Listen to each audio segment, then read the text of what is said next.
Hello everyone, good afternoon. कैसे हो? Hope करता हूँ आप सब लोग अच्छे ही होंगे। सो फ्रेंड्स, आज की इस वीडियो में आप लोगों से मैं टेस्ट लूँगा स्पेशल यूपी SSC पेट एग्जाम 2023 के लिए। फ्रेंड्स, इस टेस्ट में जो टोटल आपके क्वेश्चंस होंगे वो होंगे 50। अगर आप लोग 50 में से 20 से 22 क्वेश्चन अगर आप लोग करेक्ट कर लेते हैं तो आपकी तैयारी बेस्ट है। इसमें 5 क्वेश्चंस आपके हिस्ट्री के होंगे, 5 क्वेश्चंस आपके इकोनॉमी के होंगे, 5 क्वेश्चन भारतीय राष्ट्रीय आंदोलन के, 5 क्वेश्चंस आपके साइंस के होंगे, 5 क्वेश्चंस आपके हिंदी के होंगे, 5 क्वेश्चंस आपके रीजनिंग के होंगे एंड 10 क्वेश्चंस आपके जो है स्टैटिक जीके के क्वेश्चन हो जाएंगे। ओके, चलिए स्टार्ट करें। सभी लोग एक बार बताएंगे। और ये 149 वाला अगर आप लोग PDF अभी तक नहीं लिए हो तो ले लीजिए, वीडियो के डिस्क्रिप्शन बॉक्स में लिंक दे दिया हूँ। ओके, इसमें सारे के सारे इंपॉर्टेंट क्वेश्चंस आपको मिल जाएंगे जो हर वर्ष पेट के एग्जाम में पूछे जाते हैं। तो बहुत ही इंपॉर्टेंट ये PDF है, लिंक वीडियो के डिस्क्रिप्शन बॉक्स में आप लोगों को मिल जाएगी। ओके, चलिए सबसे पहला प्रश्न आपकी स्क्रीन पे आ गया है। सभी लोग पहले प्रश्न का जवाब देने का प्रयास करेंगे। प्रश्न ये है कि निम्नलिखित में से किसको चालकोलिथिक युग भी कहा जाता है? बताइए सब लोग, निम्नलिखित में से किसको जो है चालकोलिथिक युग भी कहा जाता है? पुरापाषाण युग को, ताम्रपाषाण युग को, या नवपाषाण युग को, या लौह युग को? पहला का जवाब देने का प्रयास करेंगे। आंसर सोचने का ज़्यादा समय चाहिए तो आप लोग वीडियो को रोक भी सकते हैं। तो ताम्रपाषाण युग को चालकोलिथिक युग भी कहा जाता है। यहाँ पे पहला का जितने भी लोग सी जवाब दिए उनका आंसर बिल्कुल सही हो जाएगा। अगला प्रश्न बहुत इंपॉर्टेंट है, इंपॉर्टेंट लिख के नोट कर लेना कि हर्षचरित नामक पुस्तक किसने लिखी थी? बताइए सब लोग, हर्षचरित नामक पुस्तक किसने लिखी थी? सभी लोग वीडियो को लाइक कर देंगे। और इस बार बेहतरीन अंकों के साथ अगर आपको पेट एग्जाम को क्वालिफाई करना है तो अभी के भी चैनल को सब्सक्राइब कर लें। जो भी डेली क्लास होती है सभी क्लास को देखना है, हमारे चैनल से आपको निश्चित ही मदद मिलेगी। तो हर्षचरित नामक पुस्तक जो है किसके द्वारा लिखी गई है, यानी कि किसने लिखी है? ये लिखी गई है बाण भट्ट के द्वारा। यहाँ पे दूसरा का बी आपका बिल्कुल करेक्ट हो जाएगा। अगला प्रश्न है, पानीपत के तीसरे युद्ध में निम्न में से किसने जो है मराठों को हराया था? बताइए सब लोग, पानीपत के तीसरे युद्ध में निम्न में से किसने मराठों को हराया था? अफगानों ने मराठों को हराया था। अच्छा, ये युद्ध हुआ कब था? पानीपत का जो तृतीय युद्ध हुआ था ये हुआ था 1761 में। ठीक है, चलिए पानीपत का प्रथम युद्ध कब हुआ था? 1526 में हुआ था, बाबर और इब्राहिम लोदी के बीच में। एंड यहाँ पे पानीपत का द्वितीय युद्ध कब हुआ था? 1556 में अकबर और हेमू के बीच में हुआ था। ओके, चलिए युद्ध से क्वेश्चन जरूर आएगा। ओके, चलिए चाहे बक्सर का युद्ध पूछ ले, चाहे प्लासी का पूछ ले, ओके, चाहे ये पानीपत का युद्ध हो गया, ठीक है, चलिए घाघरा का युद्ध हो गया। चलिए 1857 की क्रांति का सर्वप्रथम जो है कहाँ से प्रारंभ हुई? बताइए, 1857 की क्रांति सर्वप्रथम कहाँ से प्रारंभ हुई? लखनऊ से, झांसी से, या मेरठ से, या कानपुर से? तो 10 मई को उत्तर प्रदेश के मेरठ से जो है ये प्रारंभ हुई थी 1857 की क्रांति। 4 का सी आपका बिल्कुल करेक्ट हो जाएगा। अगला प्रश्न यहाँ पे देख सकते हैं, इस्तमरारी क्या है? इस्तमरारी बंदोबस्त किसने लागू किया था? बताइए सब लोग, बहुत अच्छे, इस्तमरारी बंदोबस्त किसने लागू किया था?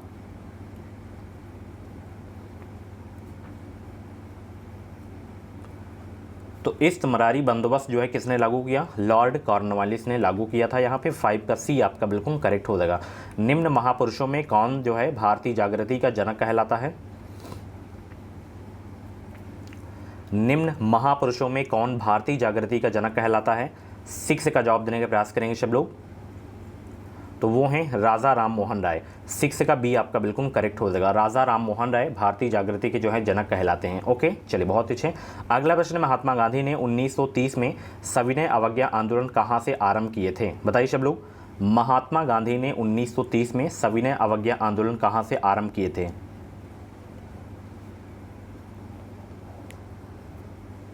तो ये जो है आरंभ किया गया था 12 मार्च 1930 को जो है कहाँ से आरंभ किया गया था? दांडी से। ओके, चलिए 7 का बी आपका बिल्कुल करेक्ट हो जाएगा। अगला प्रश्न आपकी स्क्रीन पे है, यहाँ पे देख सकते हैं कि 1904 में क्रांतिकारी संगठन अभिनव भारत संगठित किया गया था। कहाँ? ओडिशा में, बंगाल में, या उत्तर प्रदेश में, या महाराष्ट्र में?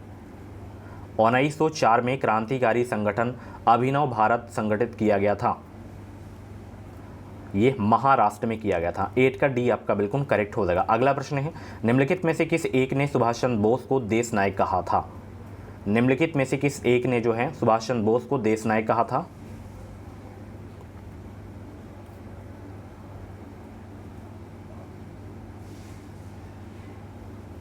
रविन्द्रनाथ टैगोर। ओके, 9 का सी आपका बिल्कुल करेक्ट हो जाएगा। अगला प्रश्न है, निम्नलिखित में से किस एक्ट के द्वारा भारत के गवर्नर जनरल को अध्यादेश जारी करने की शक्ति प्रदान की गई है? वह कौन सा एक्ट है बताइए, जिसमें भारत के गवर्नर जनरल को अध्यादेश जारी करने की शक्ति प्रदान की गई है? तो ये है इंडियन काउंसिल एक्ट 1861 में। 10 का बी आपका बिल्कुल करेक्ट हो जाएगा। विश्व का सबसे बड़ा ऊंचा पर्वत शिखर कहाँ स्थित है? बताइए सब लोग, विश्व का सबसे ऊंचा पर्वत शिखर कहाँ स्थित है? ये है नेपाल में। 11 का सी आपका बिल्कुल करेक्ट हो जाएगा। अगला प्रश्न है, किस ग्रह के चारों ओर वलय हैं? किस ग्रह के चारों ओर वलय हैं? 12 का जवाब देने का प्रयास करेंगे। बहुत अच्छे, सभी लोग वीडियो को लाइक कर देंगे, शेयर कर देंगे, ताकि और सारे बच्चे हमारी क्लास को देख सकें, उनको भी हेल्प मिल सकें, वो भी अपनी तैयारी चेक कर सकें कि हमारी तैयारी किस लेवल की है। तो किस ग्रह के चारों ओर वलय हैं? ये हैं शनि ग्रह के चारों ओर वलय हैं। यहाँ पे 12 का डी आपका बिल्कुल करेक्ट हो जाएगा। अगला प्रश्न, तमिलनाडु में जाड़ों में वर्षा क्यों होती है? बताइए।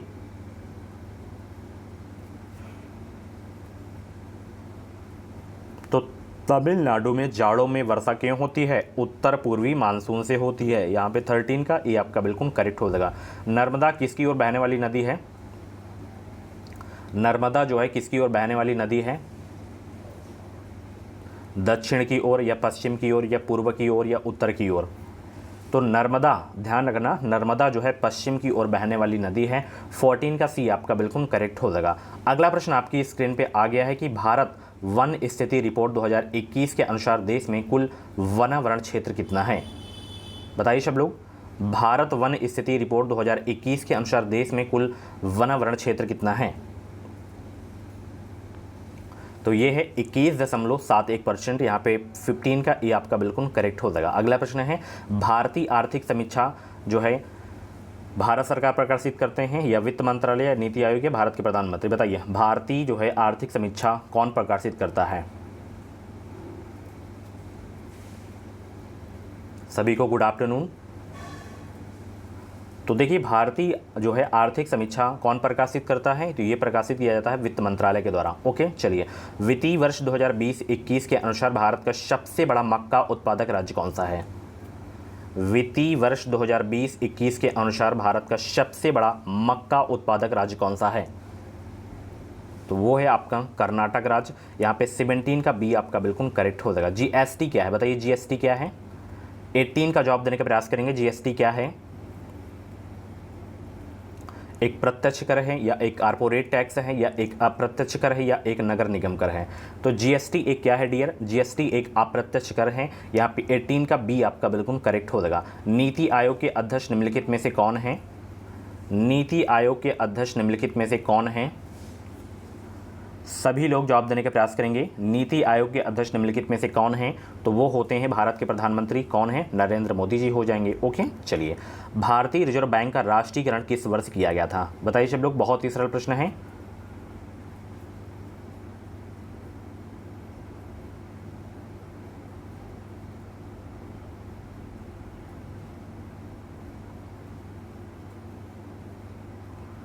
तो इसका राष्ट्रीयकरण हुआ था 1949 में। चलिए, भारत में राष्ट्रीय पंचायती राज दिवस जो है कब मनाया जाता है? बताइए। कल वाली क्लास अगर आप लोग देखे होंगे तो आप लोग ये क्वेश्चन कर लिए होंगे।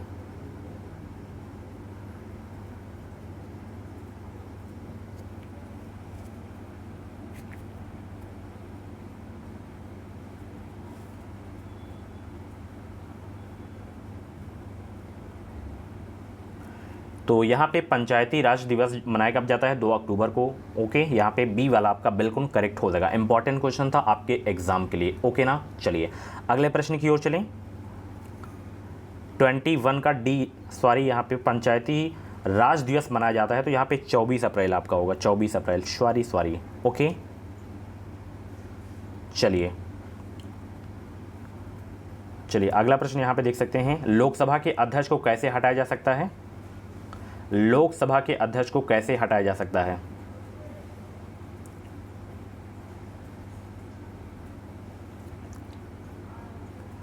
तो लोकसभा के सभी सदस्यों की बहुमत से पारित संकल्प के द्वारा जो है हटाया जा सकता है। यहाँ पे 22 का बी आपका बिल्कुल करेक्ट हो जाएगा। अगला प्रश्न आपकी स्क्रीन पे है, यहाँ पे कौन सा सम्मिलित नहीं है, कौन सा अनुच्छेद, ये आपको बताना है।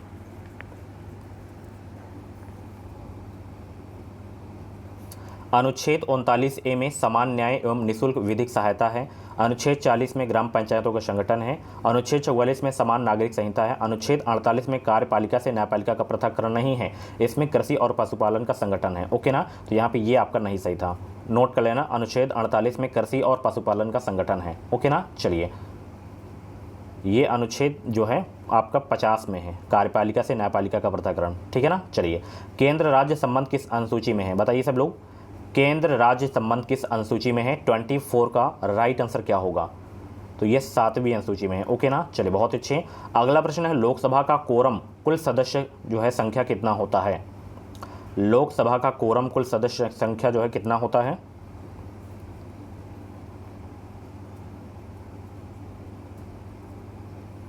एक बटा 10% होता है आपका। ठीक है ना, चलिए संख्या, यदि एक बर्तन में तैरती हुई बर्फ पिघलती है तो उस बर्तन में पानी का स्तर क्या होता है, बढ़ता है या कोई परिवर्तन नहीं होता, या पहले बढ़ता है फिर घटता है या घटता है।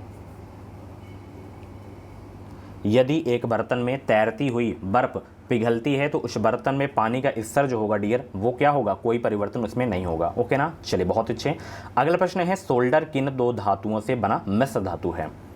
सोल्डर किन दो धातुओं से बना मिश्र धातु है, तो ये टिन और जस्ता का है। 27 का डी आपका बिल्कुल करेक्ट हो जाएगा। यहाँ पे देख सकते हैं डैश उष्मा का सबसे अच्छा चालक है, तो क्या उष्मा का सबसे अच्छा चालक है आपको बताना है, पारा, सीसा, चांदी या इनमें से कोई नहीं। तो यहाँ पे चांदी जो है उष्मा का सबसे अच्छा चालक है। 28 का सी आपका बिल्कुल करेक्ट हो जाएगा। निम्नलिखित में से किसको कोशिका का शक्तिग्राह भी कहा जाता है। 29 का राइट आंसर देने का प्रयास करेंगे। किसको कोशिका का शक्तिग्राह भी कहा जाता है, सूत्रकणिका को कहा जाता है। ओके ना, चलिए स्कर्वी एक बीमारी है जो गंभीर और स्थायी कमी के कारण होती है। विटामिन के, विटामिन सी या विटामिन ए, विटामिन बी। तो स्कर्वी एक जो है बीमारी है, ये जो है गंभीर व स्थायी विटामिन सी की कमी के कारण होता है। ओके ना, चलिए बहुत अच्छे। अगला प्रश्न यहाँ पे देख सकते हैं हिंदी का है कि निम्नलिखित विलोम युग्मों में एक शब्द युग्म शुद्ध नहीं है, कौन सा नहीं है, ये आपको बताना है शुद्ध।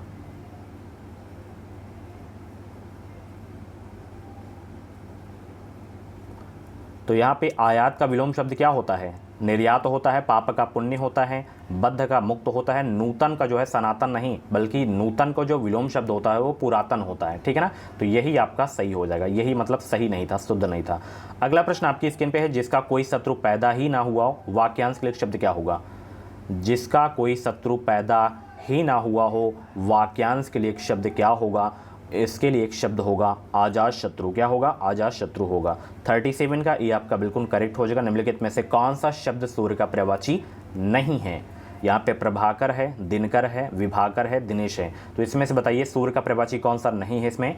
फटाफट 38 का राइट आंसर बताने का प्रयास करेंगे। आंसर सोचने का ज़्यादा समय चाहिए तो आप लोग वीडियो को रोक भी सकते हैं। यहाँ पे दिनेश सूर्य का पर्यायवाची है, दिनकर भी है, प्रभाकर भी है, विभाकर आपका नहीं है। विभाकर सूर्य का पर्यायवाची नहीं है। ये किसका पर्यायवाची है, ये जो है चंद्रमा का पर्यायवाची है। ठीक है ना, चलिए पुल्लिंग शब्द का चयन कीजिए। इसमें पहिया, लिखावट, पखावट, मंझधार, इसमें से पुल्लिंग शब्द का चयन कीजिए आप लोग। इसमें पहिया आपका पुल्लिंग शब्द है। ठीक है ना, 39 का ए आपका बिल्कुल करेक्ट हो जाएगा। चलिए निष्कपट शब्द का संधि विच्छेद क्या होगा भाई, निष्कपट शब्द का संधि विच्छेद क्या होगा, निहिधन कपट हो जाएगा। क्या होगा, निहिधन कपट विसर्ग संधि का उदाहरण है। यहाँ पे रीजनिंग के क्वेश्चन आगे, निम्न विकल्पों में से आपको जो है संबंधित शब्द का चयन करना है। जैसे कीट विज्ञान का संबंध कीट से है तो जीवाश्म अध्ययन का संबंध किससे हो जाएगा, खनिज पदार्थ से या जीवाश्म से या मोटर से या भूकंप से।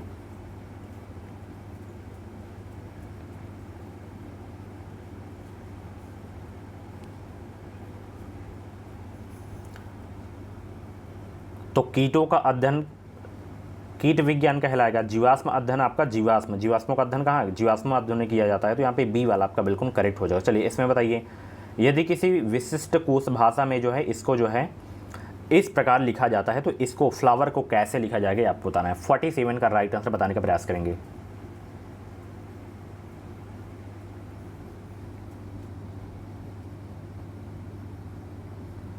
सबसे पहले आप लोगों को इसमें पता करना है कि ये आया कैसे है, फिर ये फ्लावर में वही चलिए बताइए सभी लोग, फटाफट आंसर करेंगे। चलिए इसे हम सॉल्व करते हैं, थोड़ा मैं जगह ले लेता हूँ। जैसे अगर हम यहाँ पे जैसे INERTIA है और यहाँ पे RGVKGBZ है, I और R के बीच का अंतर कितना है डियर? -1 का है।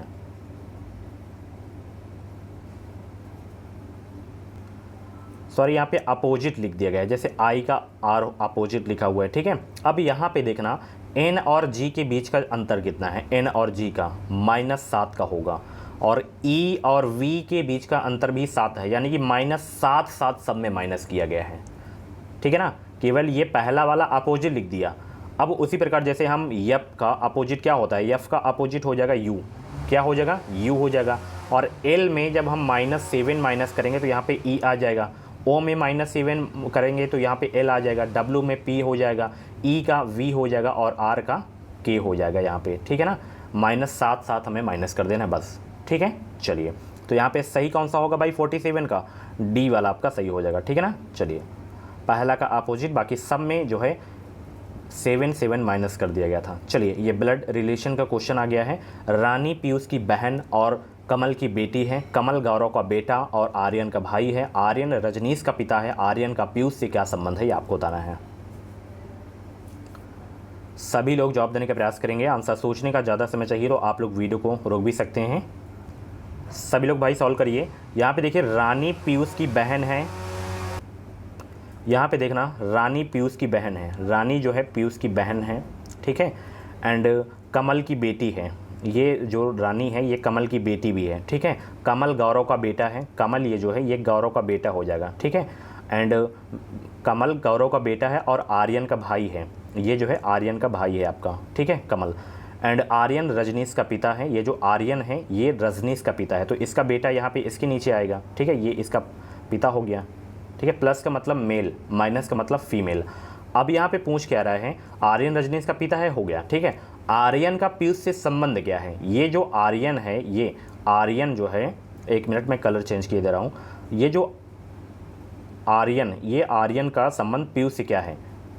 तो पीयूष का ये पिता हो गया, ये के, ठीक है, और के ये इसका भाई है, तो इसके पिता का भाई पीयूष का क्या होगा? चाचा ही होगा ना, तो यहाँ पे आपका जो है ए वाला करेक्ट हो जाएगा, ठीक है ना। चलिए अगला प्रश्न यहाँ पे आ गया है, ये कैलेंडर का है कि यदि 18 अक्टूबर 2011 को रविवार था तो 19 सितंबर 2012 को सप्ताह का कौन सा दिन था, ये आपको बताना है। फटाफट आंसर करेंगे भाई।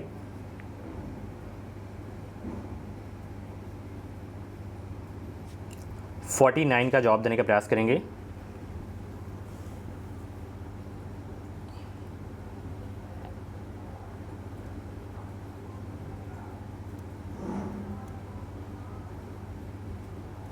देखिए इसमें हम सबसे पहले विषम दिन निकालेंगे 18 अक्टूबर 2011 से और 19 सितंबर 2012 तक में, ठीक है। अगर हम अक्टूबर की बात करें तो आपका 14 दिन उधर हो जाएगा, ठीक है। और यहाँ पे पूरा जैसे मंथ हो गया 30 31, जब हम पूरा इसमें निकालेंगे तो आपका निकल के आएगा 337 विषम दिन, ठीक है। अब 337 को हम 7 से जब डिवाइड करेंगे तो यहाँ पे 7 चौको 28 आया और यहाँ पे 5 निकल के आया 57 हो गया। एंड यहाँ पे आपका जो है 56, यानी कि कितनी बार जाएगा 7 8 56, और यहाँ पे 1 आ गया, तो 1 आपका विषम दिन केवल निकल के आ रहा है। रिमाइंडर कितना आ रहा है 1, तो 1 यहाँ पे क्या है कि 18 अक्टूबर 2011 को रविवार था तो 19 सितंबर 2012 को सप्ताह का कौन सा दिन था, तो यहाँ पे कौन सा दिन हो जाएगा? सोमवार हो जाएगा, ठीक है, सोमवार, ओके ना। चलिए अगला प्रश्न यहाँ पे देख सकते हैं, 4 शब्द दिए गए हैं जिनमें से 3 किसी न किसी तरह समान है और 1 असमान है, तो उस असमान शब्द का चयन करना है आपको।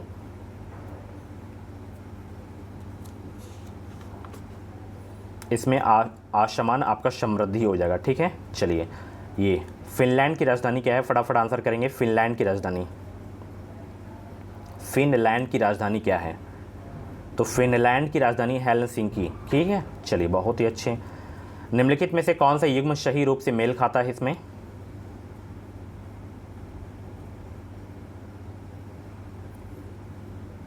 कथक केरल का नहीं है, कुचिपुड़ी आंध्र प्रदेश का है, भरतनाट्यम तमिलनाडु का है, कथकली आपका जो है उत्तर प्रदेश का नहीं बल्कि केरल का है। ठीक है, तो यहाँ पे सी वाला आपका सही था केवल।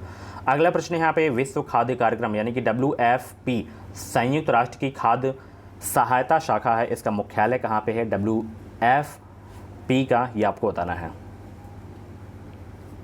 रोम में है आपका इसका मुख्यालय। ठीक है ना, चलिए बहुत अच्छे। गोदई महाराज कौन सा वाद्य यंत्र बजाते हैं थे, ये आपको बताना है। गोदई महाराज ये जो है तबला बजाते थे। क्या बजाते थे? तबला। अगला प्रश्न आपकी स्क्रीन पे आ गया है, साहित्य में नोबेल पुरस्कार प्राप्त करने वाले प्रथम भारतीय का नाम बताइए आप लोग। साहित्य में नोबेल पुरस्कार प्राप्त करने वाले प्रथम भारतीय का नाम बताइए। रविन्द्रनाथ टैगोर हैं। ओके, चलिए। बांधों को आधुनिक भारत के मंदिर किसने कहा था?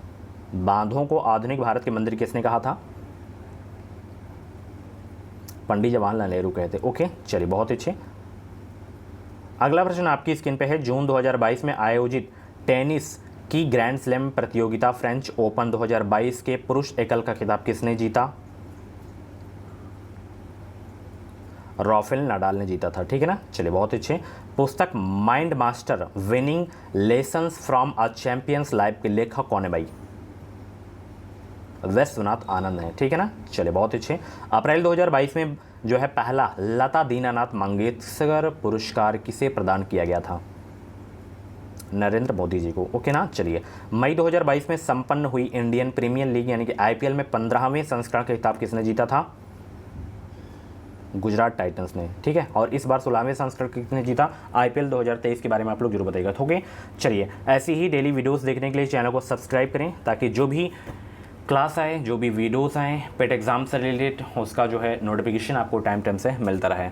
जितने भी क्वेश्चंस आपके 50 में से आज करेक्ट हुए हों, अपना स्कोर जरूर बताना। कुछ भी डाउट्स है तो ये मेरा व्हाट्सएप नंबर है 7905632533 पे आप लोग मुझे व्हाट्सएप कर सकते हैं। Thank you so much, thanks for watching.